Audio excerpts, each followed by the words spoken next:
ఓం మహాగణాధిపతయే నమః. ఓం గురుభ్యో నమః. ఓం శ్రీమాత్రే నమః. పరమేశ్వర స్వరూపమైనటువంటి జ్యోతిష, వాస్తు మరియు ఇతర అనేకమైనటువంటి శాస్త్రములను మనకు అందించినటువంటి మహర్షులకి నమస్కారం. హయగ్రీవ హయగ్రీవ హయగ్రీవేతి యో వదేత్తస్య నిస్సరతే వాణి జహ్నుకన్యా ప్రవాహవత్. అరుణాం కరుణాతరంగితాక్షీం ధృతపాశాంకుశపుష్పబాణచాపాం అనిమాదిభిరావృతాం మయూకైః అహమిత్యేవ విభావయే భవానీం. శ్రీమాత్రే నమః. ప్రేక్షకులకి ఆ లలితాంబికా అమ్మవారి యొక్క అనుగ్రహం పరిపూర్ణంగా కలగాలని మనస్ఫూర్తిగా కోరుకుంటూ, ఈ వారం మనకి 26వ తేదీ నుంచి 1వ తేదీ వరకు ఉన్నటువంటి గ్రహస్థితి ఏ విధంగా ఉంది అని చెప్పి చూసుకున్నట్లయితే, ఈ వారం రోజులు కూడా ముఖ్యంగా చంద్రుడు ఎప్పటికప్పుడు మారిపోతుంటాడు కాబట్టి ఈ 4 రాశుల్లో సంచరిస్తుంటాడు. అంటే ధనస్సు నుంచి మీనం వరకు సంచరిస్తాడు ఈ వారం. అదేవిధంగా కుజుడు, రాహువు మీనరాశిలో ఉంటూ కుజుడు మారిపోతున్నాడు 1వ తేదీకి అలాగా. మరియు అదేవిధంగా 3 గ్రహాలు పర్టికులర్గా శుక్ర, గురు, రవి వృషభంలో ఉంటూ మనకు 1వ తేదీ ఆ ప్రాంతంలో బుధుడు కూడా మారుతున్నాడు. మేషరాశిలో ఉండేటువంటి బుధుడు. కుంభరాశిలో శని, కన్యారాశిలో కేతువు యొక్క సంచారం. ఈ యొక్క గ్రహస్థితిని అనుసరించి 12 లగ్నాల వారికి, 12 రాశుల వారికి, లగ్నం తెలిసే లగ్నం నుంచి చూసుకుని, లగ్నం తెలియనటువంటి వారు రాశి నుంచి చూసుకోవచ్చు. ఎటువంటి విషయాల పట్ల జాగ్రత్తగా ఉండాలి, ఎటువంటి పరిహార మార్గాలు చేసుకోవాలి, అదేవిధంగా ఏ రకంగా కలిసి వస్తుంది అనేటువంటి విషయాలు మనం ఇప్పుడు తెలుసుకుందాం. మేష లగ్నము, మేష రాశి. లగ్నం చూసుకున్నట్లయితే ప్రజెంట్ మీకు మీ యొక్క లగ్నాధిపతి 12వ స్థానంలో రాహుతో ఉన్నాడు. ఇది కొంచెం ఖర్చుల్ని పెంచుతుంది, విదేశీ యోగాలను కూడా ఇస్తుంది, కాకపోతే కొంచెం స్ట్రెస్ఫుల్గా ఇస్తూ ఉంటుంది.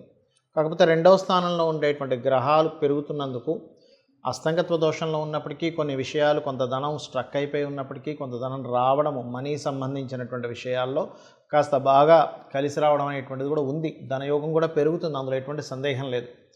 అయితే ఇక్కడ మనకి ఎప్పుడైతే మీకు ఈ 30, 31వ తేదీ ఉందో, ఈ సమయంలో 30, 31, 1వ తేదీ గుర్తుపెట్టుకోండి. ఈ 3 రోజులు గుర్తుపెట్టుకోండి. ఈ 3 రోజులు మీరు ఏదైనా ప్రాపర్టీ రిలేటెడ్ సంబంధించినటువంటి విషయంలో పలానా దగ్గర కొంటే చాలా తక్కువగా వస్తుంది, అది బాగా లాభం వస్తుంది అనేటువంటి దాంట్లో వెళ్ళి మోసపోయేటువంటి సమయం అది. కాబట్టి ఆ యొక్క విషయంలో చాలా జాగ్రత్తగా ఉండండి. వివాహ సంబంధించిన విషయాలైతే ఇప్పుడు మాట్లాడడానికి సరైనటువంటి సమయం కాదు. మీ సప్తమాధిపతి అస్తంగత్వ దోషంలో ఉన్నాడు కాబట్టి, అదేవిధంగా అప్పులు ఇవ్వడము, తీసుకునేటువంటి విషయాల్లో కూడా కొంత జాగ్రత్తగా ఉండండి. కాకపోతే మీకు లోన్స్ లభిస్తాయి, ఈ సమయంలో లభించమని కాదు. అదేవిధంగా కొద్దిగా 1వ తేదీ నుంచి ఎప్పుడైతే కుజుడు మారుతున్నాడో రాశిలోకి, బయట దేశాలకు వెళ్ళి ఉద్యోగ ప్రయత్నం చేసేటువంటి వారికి ఇది ఒక మంచి సమయంగా మనం చెప్పుకోవచ్చు. ఇక మీకు ఈ 1వ తేదీ నుంచి ఎప్పుడైతే కుజుడు రాశిలోకి వస్తున్నాడో, ఇది కొంచెం అగ్రెసివ్ కాంబినేషన్ కాబట్టి 1 నుంచి మిమ్మల్ని మీరు కంట్రోల్ చేసుకుంటూ ఉండండి. కొంచెం బీపీ లెవెల్స్ ఉన్నవారు కొంచెం జాగ్రత్తగా ఉండాలి 1వ తేదీ నుంచి. అదేవిధంగా కొంచెం ఎక్కువ వేడి చేసేటువంటి స్వభావం ఉన్నటువంటి వారు, అదేవిధంగా కొంచెం మనకు చూడండి అగ్ని సంబంధించిన, పవర్ రిలేటెడ్ సంబంధించిన విషయాల్లో 1వ తేదీ నుంచి ఒక 45 రోజులు ఉంటాడండి అక్కడ. కాబట్టి ఆ యొక్క విషయాల పట్ల చాలా కేర్గా ఉండాలి. దాదాపుగా 31వ తేదీ నుంచి దాని ప్రభావం ఉంటుంది, కాకపోతే 1వ తేదీ నుంచి పరిపూర్ణంగా ఉంటుంది. కాబట్టి ఈ విషయాల్లో జాగ్రత్తగా ఉంటూ, ఈ యొక్క విషయంలో మీకు ఇబ్బంది కలగకుండా ఉండాలంటే మీకు దగ్గరలో నరసింహస్వామి యొక్క ఆలయం ఉన్నట్లయితే అక్కడికి వెళ్ళి చందనం పూజ లేదా చందనం అర్పించి రండి స్వామివారికి. ఇలా చేస్తూ మీరు నిత్యము చేయవలసింది కూడా సూర్య ఆరాధన ఎక్కువగా చేయండి. సూర్య ఆరాధన, సూర్య భగవానుడి దగ్గర దీపారాధన చేయడము, ఆదిత్య హృదయ పఠనం. ఎందుకంటే 2వ స్థానంలో ఉండేటువంటి గ్రహాల మీద సూర్యుడి యొక్క అస్తంగత్వ దోషం ఉంది కాబట్టి ఆదిత్య హృదయ పఠనం చేయడం ద్వారా మీకు ఫైనాన్షియల్గా బ్రహ్మాండంగా కలిసి వస్తుంది. ఇక మరొక విషయం ఏంటంటే, ఇక్కడ 2వ స్థానంలో శుక్రుడి యొక్క అస్తంగత్వం కూడా ఉంది కాబట్టి కుటుంబ సభ్యుల్లో ఎవరికైనా స్త్రీలకి ధనం ఇచ్చేటువంటి విషయాల పట్ల కూడా కాస్త జాగ్రత్త వహించండి. చాలామందికి కొన్ని అపోహలు ఉన్నాయి. ఏమిటది అంటే, నాకు సర్పదోషం ఉంది, కాల సర్పదోషం ఉంది, ఇంకా నా జీవితం ఇంతే అనేటువంటి కొన్ని అపోహలు ఉన్నాయి.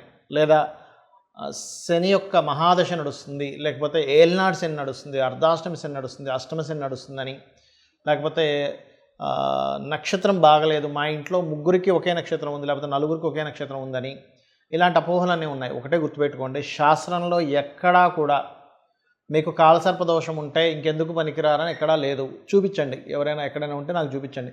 ఎక్కడా కూడా శాస్త్రంలో అయ్యా నీకు కాలసర్ప దోషం ఉన్నందుకు నువ్వు ఎందుకు పనికిరావు, కాలసర్ప దోషం ఉన్నందుకు నీకు ఏది కలిసి రాదని ఎక్కడా లేదు, గుర్తుపెట్టుకోండి. ఎందుకు చెప్తున్నా అంటే ఈ మాట, చాలామంది తెలియక ఈ అపోహలో ఉండి ఇంకా వాళ్ళ జీవితం అయిపోయింది అనుకొని అలా అయిపోతున్నారు. కాదు. ఒకవేళ నిజంగానే మీకు కాలసర్ప దోషం ఉంటే కాలసర్ప దోషం అనేది జన్మజాతకం మీద అప్లై చేయబడదు అని శాస్త్రంలో చెప్పబడింది.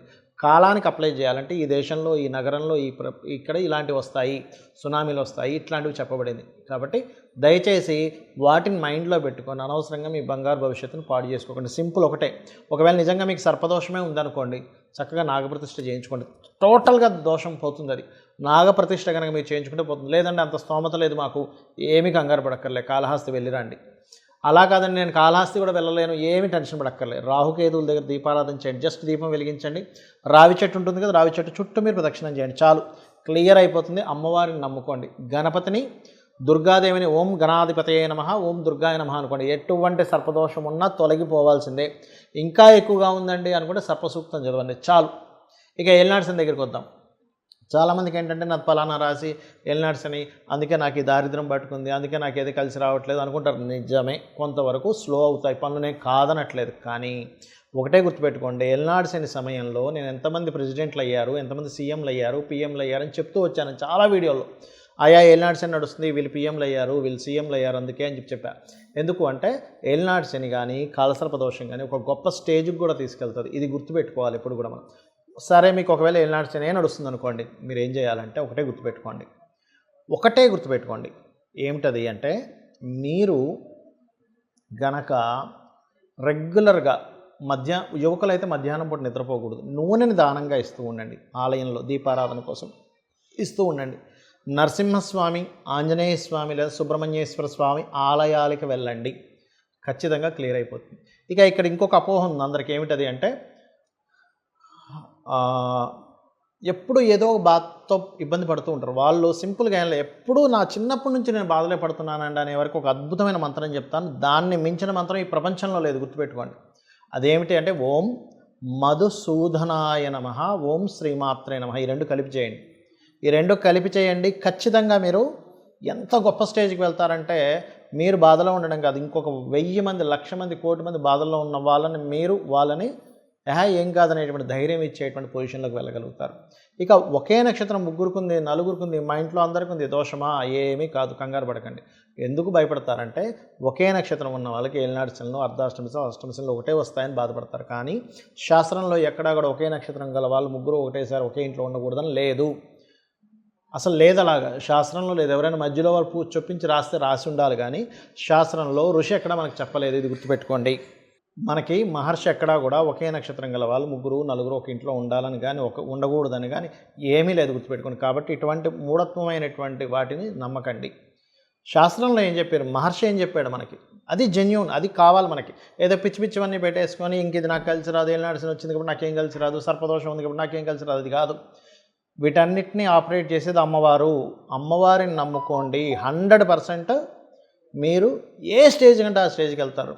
వరల్డ్ రిచెస్ట్ పర్సన్ అవ్వాలంటే అవ్వగలుగుతారు, వరల్డ్ టాలెంటెడ్ పర్సన్ అవ్వాలంటే అవ్వగలుగుతారు. మీరు ఏదంటే అది అవ్వగలుగుతారు. అమ్మవారిని నమ్ముకొని మీరు వెళ్ళండి, అంతే చాలు.